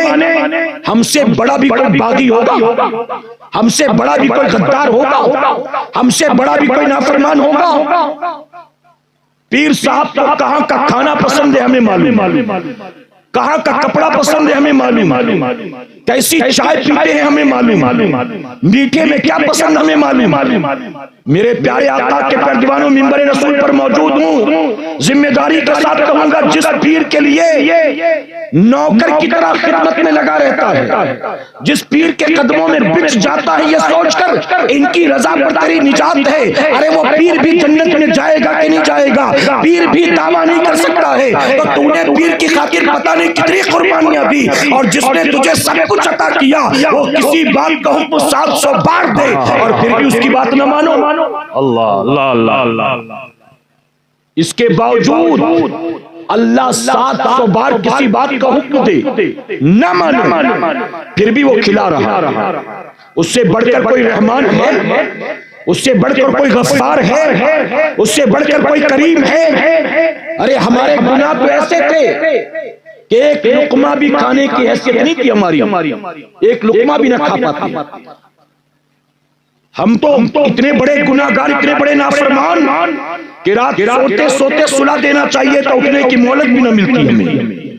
اس کے باوجود بنا نماز پڑھے ایک وقت کی نہیں پڑھتے, گھر سے نکل جاتے ہو روزی حاصل کرنے, وہ خالی ہاتھ لوٹاتا ہے. نہ فجر پڑھا، نہ ظہر پڑھا، نہ عصر، مغرب، عشاء، گیا روزی حاصل کرنے، لیکن وہ کریم خالی ہاتھ نہیں لوٹاتا، جب پرندوں کو بھوکا نہیں سلاتا، جب سمندر کی مچھلیوں کو کھلاتا ہے، جب بلوں میں رہنے والی چیونٹیوں کو پالتا ہے، تو ہمیں اور آپ کو کیوں نہ دے؟ ارے وہ اتنا کریم، اتنا رحیم، اتنا ستار و غفار ہے، بچہ پیدا بعد میں ہوتا ہے، اس بچے کے لیے غذا اللہ ماں کے سینے میں پہلے پیدا فرما دیتا ہے۔ سبحان اللہ۔ 9 مہینے شکم میں کون کھلاتا پلاتا ہے؟ اس کے باوجود نافرمانی، اس کے باوجود بغاوت۔ جشن شہید اعظم کی محفل میں آئے، عرس مقدس میں آئے، آج طے کر کے اٹھنا ہے، آج کے بعد نمازوں کے معاملے میں کوئی کاہلی سستی نہیں کریں گے، کہیں انشاءاللہ، انشاءاللہ۔ نمازوں کے معاملے میں کوئی ٹال مٹول بہانے بازی کچھ بھی نہیں۔ میرے پیارے آقا کے پردوانوں، میں مزارات اولیاء پر حاضری دیتا ہوں، میں عرس پاک میں شریک ہوتا ہوں، میں 11ویں کے جلوس میں بھی جاتا ہوں، میں میلاد پاک کے جلسوں میں بھی جاتا ہوں، میں گھر کے اندر فاتحہ بھی کرتا ہوں، میں اپنی مرحومہ والدہ کی قبر پر، مرحوم ماموں کی قبر پر بھی حاضری دیتا ہوں، میں وہ سارے کام کرتا ہوں، لیکن یاد رکھنا، میں ذمہ داری کے ساتھ کہتا ہوں، ہم اہل سنت کے نزدیک جتنے کام جائز اور حلال ہیں ہم وہ سارے کر رہے ہیں، لیکن قیامت میں اللہ ہم سے نظر و نیاز کا، دیکھ کا، لنگر کا، چادر کا، عرس کا سوال نہیں پوچھے گا، ہم سے سب سے پہلے نماز کا سوال کیا جائے گا۔ سبحان اللہ۔ غلط تو نہیں کہہ رہا ہوں؟ 11ویں کے جلوس میں چلو 4 کلومیٹر پیدل، تو نماز کا حساب نہیں لیا جائے گا؟ جشن شہید اعظم کی محفل ہے نا، امام حسین میدان کربلا میں، توجہ ہے نا، میدان کربلا میں 10 محرم کی تاریخ، 10 محرم صبح سے یزیدیوں نے جنگ کا آغاز کر دیا، دن جمعہ کا تھا، جو کربلا میں نہیں تھے وہ جمعہ پڑھ رہے تھے۔ جب وقت آیا ظہر کا، امام حسین نے کہا اپنے قاصد کو بلایا، آپ توجہ دیں یہاں پہ، سبحان اللہ۔ امام حسین نے اپنے قاصد کو بلایا اور کہا یزیدیوں کے پاس جاؤ، ان سے کہہ دو کہ تھوڑی دیر کے لیے جنگ روک دیں، نماز کا وقت ہو گیا، ہم نماز ادا کر لیں، اتنی مہلت دو کہ نماز پڑھ لیں۔ ظہر کا وقت تھا، مسافر تھے، پڑھتے بھی تو کتنا وقت لگتا، کتنی دیر لگتی؟ آپ نے کہا کہہ دو کہ تھوڑی دیر تیر تلوار روک دو تاکہ ہم نماز ظہر ادا کر لیں۔ امام حسین کا قاصد گیا، پلٹ کر واپس آیا، کیا جواب دیتا ہے؟ کہتا یزیدی کہتے ہیں حسین کو جان بچانے کا بڑا اچھا بہانہ سوچا ہے، حسین نماز کے بہانے جنگ کو روکنا چاہتے ہیں، نماز کی آڑ بنا کر جنگ کو روکنا چاہتے ہیں، جاؤ جا کر حسین سے کہہ دو نماز پڑھنے کا بہت شوق ہے تو پڑھیں، لیکن شرط یہ ہے کہ نماز شروع کرنے سے پہلے یزید کی بیعت کریں، یزید کی بیعت کر لیں، پھر جتنی نماز پڑھنا ہے پڑھے، ہم کچھ بھی نہیں کہیں گے، لیکن یزید کی بیعت کیے بغیر اگر انہوں نے نماز شروع کر دی ہم نماز نہیں دیکھیں گے، ہم سجدے میں ان کی گردن کو کاٹ دیں گے۔ اگر بنا یزید کی بیعت کیے نماز شروع کر دی تو مروت نہیں کریں گے، ہم سجدے میں سر کاٹیں گے۔ جب آپ کے قاصد نے آ کر یہ کہا تو جانتے میرے امام نے کیا کہا؟ میرے امام فرماتے ہیں جاؤ جا کر ان سے کہہ دو نہ یزید کی بیعت کروں گا اور نہ جان بوجھ کر نماز قضا کروں گا، جان جاتی ہو تو جائے، میں نماز کو قضا کرنے والا نہیں، اور یزیدیوں سے کہہ دو کہ مجھے جان سے مارنے کی دھمکیاں دینا بند کر دے، جاؤ یزیدیوں سے کہہ دو اگر سجدے میں وہ سر کاٹنے پر آمادہ ہیں تو حسین بھی سجدے میں سر کٹانے پر آمادہ ہے۔ امام نے سجدے میں سر کٹا کے بتا دیا امام کو جان سے زیادہ اللہ کا سجدہ پیارا ہے، اور کیوں پیارا ہے؟ امام حسین جانتے تھے یہی سجدے میرے نانا کی آنکھوں کی ٹھنڈک، ہم تعزیہ کریں گے، علم بٹھائیں گے، میلہ لگائیں گے، بیوی کو لپسٹک لگا کے بال کھول کے بچہ گود میں لے کے مٹھائی خریدنے لے جائیں گے، ہم سب کچھ کریں گے حسین کے نام پر، لیکن حسین کے نام پر اللہ کے سجدوں کے پابند نہیں بنیں گے۔ یہ امام حسین کی محبت، یہ امام حسین کی محبت۔ جب ہم جیسا کوئی ایسی بات کرتا ہے نا تو لوگ کہتے لگتا ہے وہابی ہو گیا، یعنی ڈول بجانا یہ سنیت کی پہچان ہے، جو ڈول بجائے وہ سنی، جو ناچے وہ سنی، جس کے گھر کی عورتیں رت جگہ میں کمر مٹکائے وہ سنی، جس کے یہاں ہلدی مہندی کے نام پر خرافات ہو وہ سنی، جس کے یہاں ڈی جے اور بینڈ باجے بجے وہ سنی، جس کی بارات میں پٹاخے پھوٹے وہ سنی۔ ایک مولانا صاحب نے مجھ سے کہا تھا، انہوں نے کہا ہمارے گاؤں کے حاجی صاحب ہیں، ان کی بڑی عزت ہے گاؤں میں، یہاں تک کہ جمعہ کے دن حاجی صاحب نہیں ہوتے نا نماز میں تو لوگ کہتے رکیے حاجی صاحب ابھی آ رہے ہیں، ہم انتظار کرتے حاجی صاحب۔ اتنی عزت پورے گاؤں میں۔ حاجی صاحب کے بیٹے کی شادی ہوئی تو حاجی صاحب کے بیٹے کی جب بارات نکلی تو گاؤں سے مین روڈ تک ناز شریف کے ساتھ بارات نکلی، اور اس کے بعد جب روڈ پر بیٹھے گاڑیوں پر سوار ہو کر چلے تو پورے راستے گانا بجتا رہا، پورے راستے گانا بجتا رہا۔ امام صاحب جب وہاں پہنچے جہاں نکاح پڑھانا تھا وہاں پہنچے تو حاجی صاحب کو بلایا اور کہا حاجی صاحب آپ کی پورے گاؤں والے اتنی عزت کرتے ہیں، کم سے کم آپ کی بیٹے کی شادی میں یہ سب خرافات تو نہیں ہونا چاہیے نا؟ آپ کے بیٹے کی شادی میں یہ سب اگر ہوگا تو باقی لوگوں کو ہم کیسے روکیں گے؟ بلا بتائیے۔ آپ حاجی صاحب میں آپ کو یہ زیبا نہیں دیتا تو جانتے ہو حاجی صاحب نے کیا کہا؟ حاجی صاحب نے کہا حضرت ناچ گانا نہیں ہوگا تو لوگ سمجھیں گے کہیں میں وہابی تو نہیں ہو گیا۔ یعنی سنیوں کو لگتا ہے سنیت کی پہچان ناچ گانا، اگر یہ کرو گے تو سنی ہو، نہیں کرو گے تو لوگ شک کریں گے کہ سنی۔ میرے نبی نے 11 نکاح فرمائے، ہے کہیں بینڈ باجا تو بتاؤ؟ صدیق اکبر سے بڑے سنی ہو، عمر فاروق اعظم سے بڑے سنی ہو، غریب نواز سے بڑے سنی ہو، اعلیٰ حضرت عظیم البرکت سے بڑے سنی ہو؟ کیا ان بزرگوں کی شادیوں میں بینڈ باجے بجے تھے؟ ان کے گھر کی شادیوں میں بتائیے کیا عورتیں رات بھر رت جگہ کے نام پر ڈھول کی تھاپ پر ناچ رہی تھی؟ ہمارے یہاں کی پوزیشن یہ ہے رات بھر عورتیں ناچتی گاتی ہیں اور صبح فجر کے وقت چند گلگلے لے جا کر مسجد کے طاق پر رکھ دیتی ہیں، رات بھر مولا نافرمانی کی، چند گلگلے کفارے میں دے دیے، معاف فرما دو۔ سودا کرنے آئی ہوں، یہ ڈیل کرنے آئی ہو اللہ سے کہ چند گلگلوں میں منا لو معاذ اللہ۔ توبہ کرو خرافات سے۔ جشن شہید اعظم کی محفل، امام حسین کے بیٹے امام زین العابدین، کربلا کے آخری اہل بیت میں سے آخری جو مرد باقی رہ گئے، امام زین العابدین، توجہ ہے نا آپ کی؟ کربلا میں میرے نبی کی آل میں سے ایک ہی بچے تھے، کیا نام تھا ان کا؟ جی بلند آواز سے کہے، امام زین العابدین ایک بیٹا بچا، ایک بیٹا، اور یزید جب مرا تھا نا تو کتابوں میں آتا ہے 14 بیٹے پیچھے چھوڑ کر مرا۔ کتنے بیٹے؟ 14 بیٹے۔ یزید مرا تو 14 بیٹے چھوڑ کر مرا۔ امام حسین گئے تو ایک بیٹا چھوڑ کر گئے۔ آج پوری دنیا میں یزید کا بیٹا کہیں نظر نہیں آتا، یزید کی اولاد کہیں نظر نہیں آتی۔ وہ جو یزید کی حمایت کرتے ہیں وہ بھی اپنے آپ کو یزید کے حسب نسب والا نہیں کہتے، یزید کی اولاد نہیں کہتے۔ اگر کسی کو کہہ دو یزید کی اولاد تو وہ گالی لگتی ہے۔ تو یزید 14 بیٹے چھوڑ کر مرا۔ پوری دنیا میں کہیں یزید کی کوئی اولاد نظر نہیں آتی، بلکہ گوگل میپ پر سرچ کر لو تو یزید کی قبر کا نام و نشان بھی کہیں نظر نہیں آتا۔ حسین ایک بیٹا چھوڑ کر گئے تھے، اور پوری دنیا کا کوئی ملک ایسا نہیں ہے، کوئی شہر ایسا نہیں ہے، کوئی گاؤں ایسا نہیں ہے جہاں حسین کے بیٹے نہیں پائے جاتے، جہاں سادات اکرام نہیں پائے جاتے۔ ابھی زین العابدین کا ایک بیٹا اس محفل میں آنے والا ہے۔ زین العابدین کو تو نہیں دیکھا، ان کے بیٹے کو دیکھیں گے انشاءاللہ۔ امام زین العابدین کا تقویٰ تو نہیں دیکھا، امام زین العابدین کی عبادت کو نہیں دیکھی، امام زین العابدین کا عمل تو نہیں دیکھا، ان کی آل کو دیکھیں گے انشاءاللہ۔ یقیناً خوش نصیب ہے ہم، میرے پیارے آقا کے پیروانوں کے ہمیں موقع ملا، اور میں ذمہ داری کے ساتھ کہتا ہوں یہ نہیں کہ وہ میرے ساتھی ہیں، میری تحریک کے ساتھی ہیں، بلکہ میں یہ کہتا ہوں میں ان کے ساتھ رہتا ہوں، سفر کرتا ہوں الحمدللہ۔ میرے پیارے آقا کے پیروانوں، یہ وہ لوگ ہیں کہ جہاں چلے جاتے ہیں اللہ وہاں کی مصیبت و بلا کو اٹھا لیتا ہے، اور اللہ وہاں رحمت و برکتوں کا نزول فرماتا ہے۔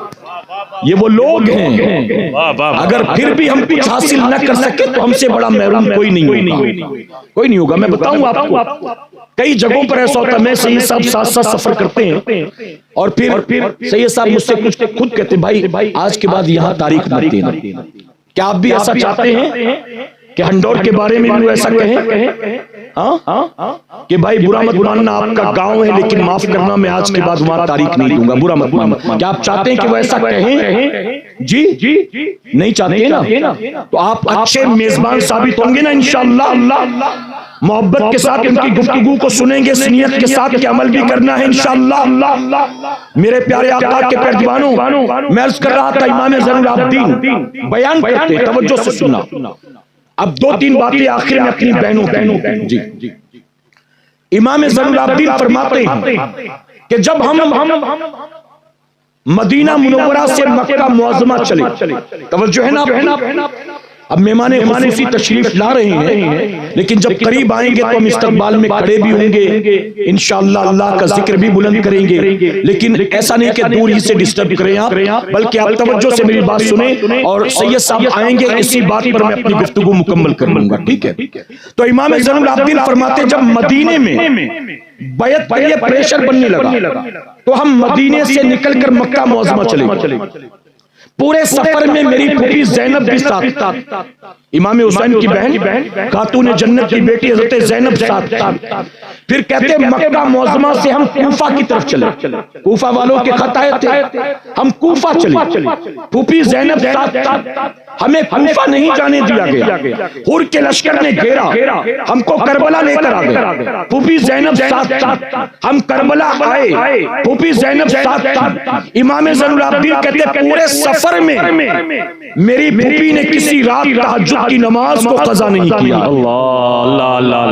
آج بھی مکہ معظمہ سے مدینہ منورہ کی دوری 450 کلومیٹر، 450 کلومیٹر کا سفر گھوڑے اور اونٹ کے ذریعے، کتنے دن لگے ہوں گے، کتنی راتیں آئی ہوں گی، کیسے یہ طویل سفر طے کیا ہوگا، لیکن تہجد کی نماز کبھی قضا نہیں۔ کہتے کربلا کے میدان میں 1 تاریخ، 2 تاریخ، 3 تاریخ نہ گھر تھا، نہ بستر تھا، نہ کھانے پینے کا سامان تھا، ایک ٹینٹ تھا، ایک شامیانہ تھا، نیچے تپتا ہوا سیرا تھا، کھانے پینے کی تھوڑی بہت چیزیں تھی، لیکن میری پھوپھی پابندی کے ساتھ ہر رات تہجد کی نماز ادا کر رہی تھی۔ امام زین العابدین کہتے ہیں جب 7 محرم کی تاریخ آئی ہم پر پانی بند کر دیا گیا، 8 تاریخ کو پانی ختم ہو گیا، 9 تاریخ کو خیمے کے اندر چھوٹے چھوٹے بچے بھوکے پیاسے تھے، کہتے پانی بند ہو گیا لیکن پھوپھی کی تہجد بند نہیں ہوئی ہے۔ محبت سے کہیں، ہماری مائیں بہنیں بھی کہیں، بلند آواز سے نہیں، سبحان اللہ کہیں تاکہ ان کو بات سمجھ میں آئے۔ کہتے ہیں 10 محرم کی تاریخ صبح سے جنگ کا آغاز ہوا، دوپہر ہوتے ہوتے ہمارے امانوں کو شہید کر دیا گیا، کہتے جتنے تھے سب کو شہید کر دیا گیا، خیمے کو لوٹا گیا، آگ لگا دی گئی۔ 10 محرم کا دن گزرا مغرب کے بعد، توجہ سے سنیے گا، 10 محرم کا دن گزرا مغرب کے بعد، 11 محرم کی رات آتی ہے۔ اہل بیت کے لیے یہ کربلا یہ قیامت سے کم رات نہیں تھی، ہم پر کیا گزر رہی ہوگی؟ امام زین العابدین کہتے ہیں 11 محرم کی رات تھی، ہمارے خیمے کے چاروں طرف ہمارے امانوں کی لاشیں بکھری پڑی تھی، اور لاشوں کا حال یہ تھا کسی کا سر تن سے جدا تھا، کسی کے ہاتھ پاؤں تن سے جدا تھے، کسی کے جسم کو گھوڑوں کی ٹاپوں سے رودا گیا تھا، کسی کو پہچاننا مشکل تھا، چاروں طرف ہماری لاشیں بکھری پڑی تھی۔ کہتے رات کے اندھیرے میں جب خیمے کے چاروں طرف ہمارے امانوں کی لاشیں بکھری پڑی تھی، ان میں کچھ لاشیں میری پھوپھی کے بھائیوں کی تھی، بھتیجوں کی تھی، بھانجوں کی تھی، ان کے 2 بیٹے اور محمد کی تھی۔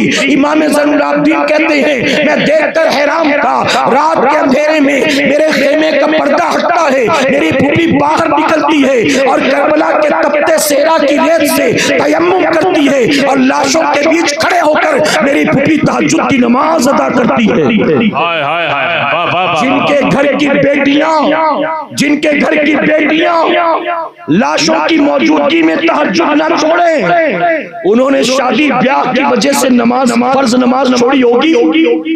آج ہمارے یہاں نماز پڑھنے والے بھی شادی والے دن نماز نہیں پڑھتے، باپ دن رات دعا کرتا ہے بیٹی کی شادی کے لیے، 5 وقت بجماعت نماز پڑھتا ہے، خود بھی دعا کرتا ہے، رو رو کر امام صاحب سے بھی دعا کرواتا ہے، اے اللہ میری بیٹی کے لیے بہترین رشتے کا انتظام کر، میری بیٹی کی اچھی جگہ شادی کرا۔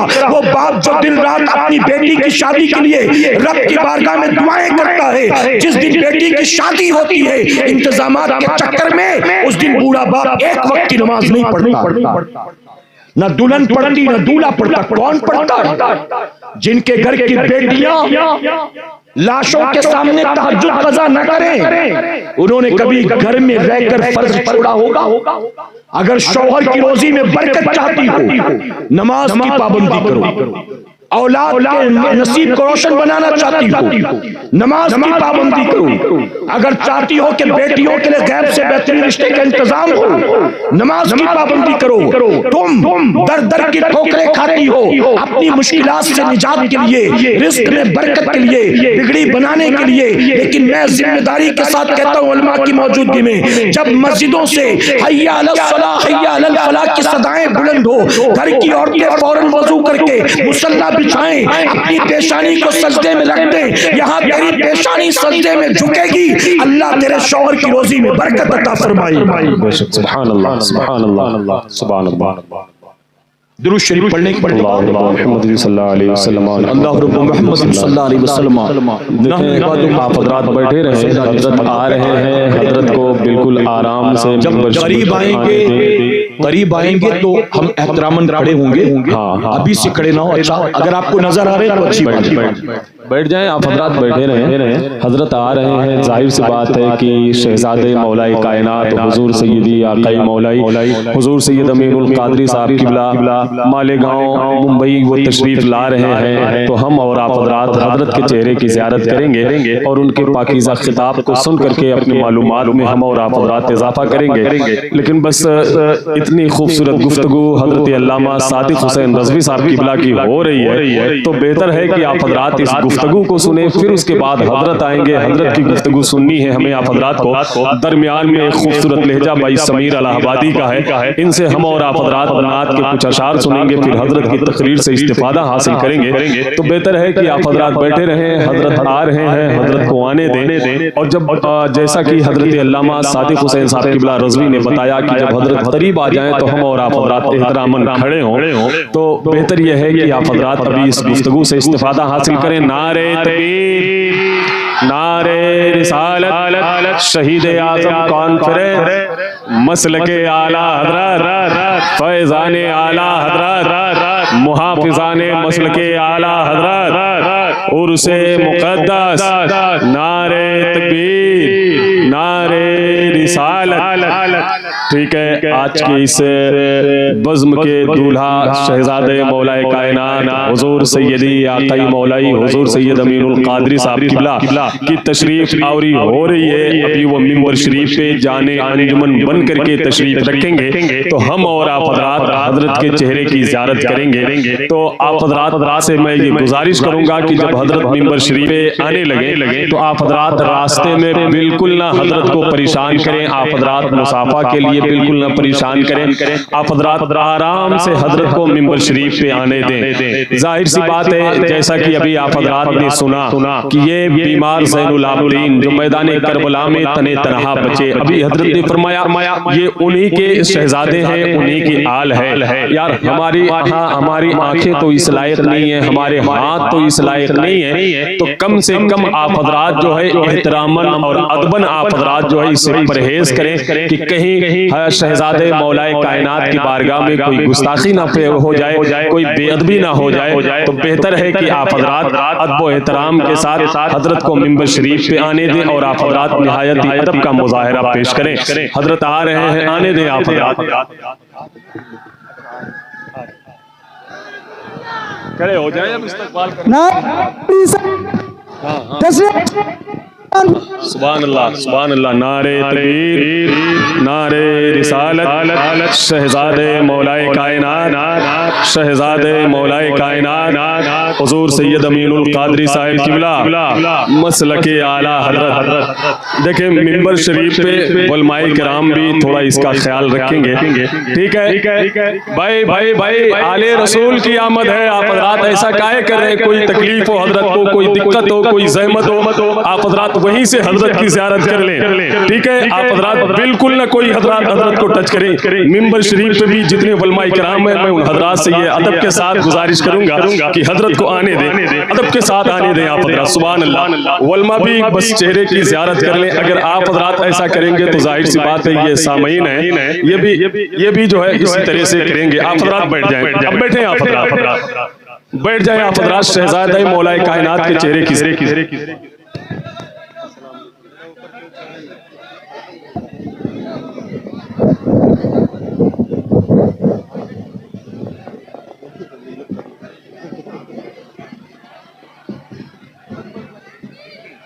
دیکھیں اسٹیج پہ علماء کرام بھی تھوڑا اس کا خیال رکھیں تو بہتر ہوگا۔ حضرت آ گئے ہیں، حضرت کی گفتگو سے ہمیں آپ حضرات کو استفادہ حاصل کرنا ہے، ہم اور آپ حضرات حضرت کے پاکیزہ خطاب کو سماعت کریں گے۔ بیٹھیں آپ حضرات۔ میرے پیارے آقا علیہ الصلوۃ والتسلیم کے پیارے دیوانوں تشریف رکھیں۔ آپ دیکھیے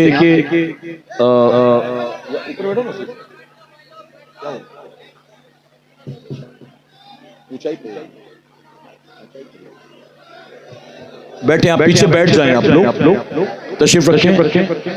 دیکھیں آپ جتنی جلدی بیٹھیں گے اتنی جلدی سے صاحب کا بیان شروع ہوگا، ورنہ اس طرح سے اگر بدنظمی ہوگی تو ظاہر ہے کہ پھر بیان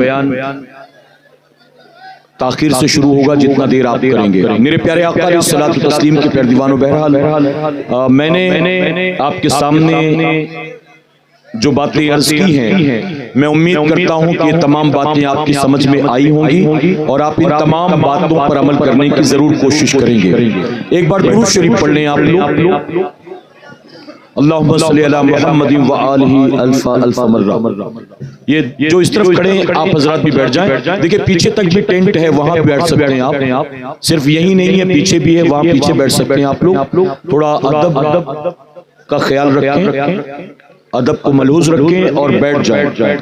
میرے پیارے آقا علیہ الصلوۃ والتسلیم کے پیارے دیوانوں، بس ایک حدیث شریف اور اس کے بعد پھر میرا بیان مکمل ہو جائے گا، اور یہ حدیث شریف دونوں کے لیے ہے، یعنی مردوں کے لیے بھی عورتوں کے لیے بھی۔ حضور اکرم صلی اللہ علیہ وسلم نے فرمایا، توجہ ہے نا آپ کی؟ حضور اکرم صلی اللہ علیہ وسلم فرماتے ہیں کہ اللہ اس گھر کو ہرا بھرا رکھ، اس گھر کو ہرا بھرا رکھ، اس گھر کو ہرا بھرا رکھ جس گھر میں رات کے اندھیرے میں اٹھ کر تیرا بندہ تیرا سجدہ کرتا ہے اور اس کے بعد اپنی بیوی کو تیرے سجدے کے لیے جگاتا ہے۔ پھر آگے حضور صلی اللہ علیہ وسلم فرماتے ہیں کہ اللہ اس گھر کو ہرا بھرا رکھ، اس گھر کو ہرا بھرا رکھ، اس گھر کو ہرا بھرا رکھ جس گھر میں رات کے اندھیرے میں اٹھ کر تیری بندی تیرا سجدہ کرتی ہے اور اس کے بعد اپنے شوہر کو تیرے سجدے کے لیے جگاتی ہے۔ اگر آپ چاہتے ہیں کہ حضور اکرم صلی اللہ علیہ وسلم کی دعا کی برکت ہم حاصل کریں اور ہمارا گھر ہرا بھرا ہو جائے تو اس کے لیے کیا کرنا ہوگا؟ اس کے لیے کوئی راکٹ سائنس نہیں ہے، بلکہ آسان سا طریقہ، آسان سا راستہ حضور اکرم صلی اللہ علیہ وسلم نے عطا کیا کہ گھر کا مرد نمازی ہو، اپنی بیوی کو بھی نماز کے لیے جگائے، نماز کی تاکید کرے، اور اگر بیوی نمازی ہو اپنے شوہر کو نماز کے لیے جگائے، اپنے شوہر کو نماز کی طرف بلائے۔ اگر اس طرح سے میاں بیوی ایک دوسرے کو نماز کی دعوت دیتے ہیں، نماز کے لیے جگاتے ہیں، نماز کی طرف بلاتے ہیں، تو حضور اکرم صلی اللہ علیہ وسلم نے فرمایا اے اللہ اس گھر کو ہرا بھرا رکھ، اس گھر کو ہرا بھرا رکھ، اس گھر کو ہرا بھرا رکھ۔ یقیناً اگر ہم اس پر عمل کریں گے ہماری ہماری ساری مصیبتیں خود بخود دور ہو جائیں گی، اللہ غیب سے روزی میں برکت عطا فرمائے گا اور ہمارا گھر ہرا بھرا ہو جائے گا۔ اللہ ہمیں آپ کو سب کو کہنے سننے سے زیادہ عمل کی توفیق عطا فرمائے۔ درمیانی گفتگو مجھ سے جانے انجانے میں کوئی غلطی خامی رہ گئی، آپ سب کو اور بالخصوص علماء اکرام کو گواہ بنا کر سچے دل سے توبہ کرتا ہوں اور دعا کرتا ہوں کہ میرا کریم ہماری آج کی اس محفل کو قیامت میں ہم سب کے لیے، ہمارے والدین کے لیے بخشش اور نجات کا سبب بنائے۔ اور میں آج کے اپنے اس بیان کو بطور ایصال ثواب بخشتا ہوں میری مرحومہ خالہ جنہیں پیار سے بچی خالہ کہتے تھے، اور ساتھ ہی ہمارے گھر میں جتنے فیملی ممبر ہیں بچوں میں، ان میں سب سے بڑی جو تھی میرے ماموں کی بیٹی مصری بوبو، میں ان کو ایصال ثواب کے طور پر اپنی آج کی تقریر بطور ایصال ثواب بخشتا ہوں اور دعا کرتا ہوں کہ اللہ تعالیٰ ان دونوں کے درجات کو بلند فرمائے، دونوں کی قبر میں انوار و تجلیات کی بارش نازل فرمائے۔ کر دیا شروع کر دیا۔ اچھا سید صاحب فرما رہے ہیں کہ کل امت محمدیہ کو ایصال ثواب کر دیا جائے، تو آخر میں تو ہم عام طور پر کرتے ہیں، لیکن سید صاحب کے حکم پر میں نے جو کچھ بھی درمیان گفتگو اللہ اور اس کے رسول کا ذکر کیا، میں نے جو قرآن شریف کی آیات پڑھی، حضور کے فرامین بیان کیے، حضور صلی اللہ علیہ وسلم کے وسیلے سے کل امت مسلمہ کو بطور ایصال ثواب بخشتا ہوں، میرا کریم قبول فرمائے اور اللہ اسے قبول کر کے ہم سب کے لیے، ہمارے والدین کے لیے بخشش و نجات کا سبب بنائے۔ وما علینا الا البلاغ۔ السلام علیکم۔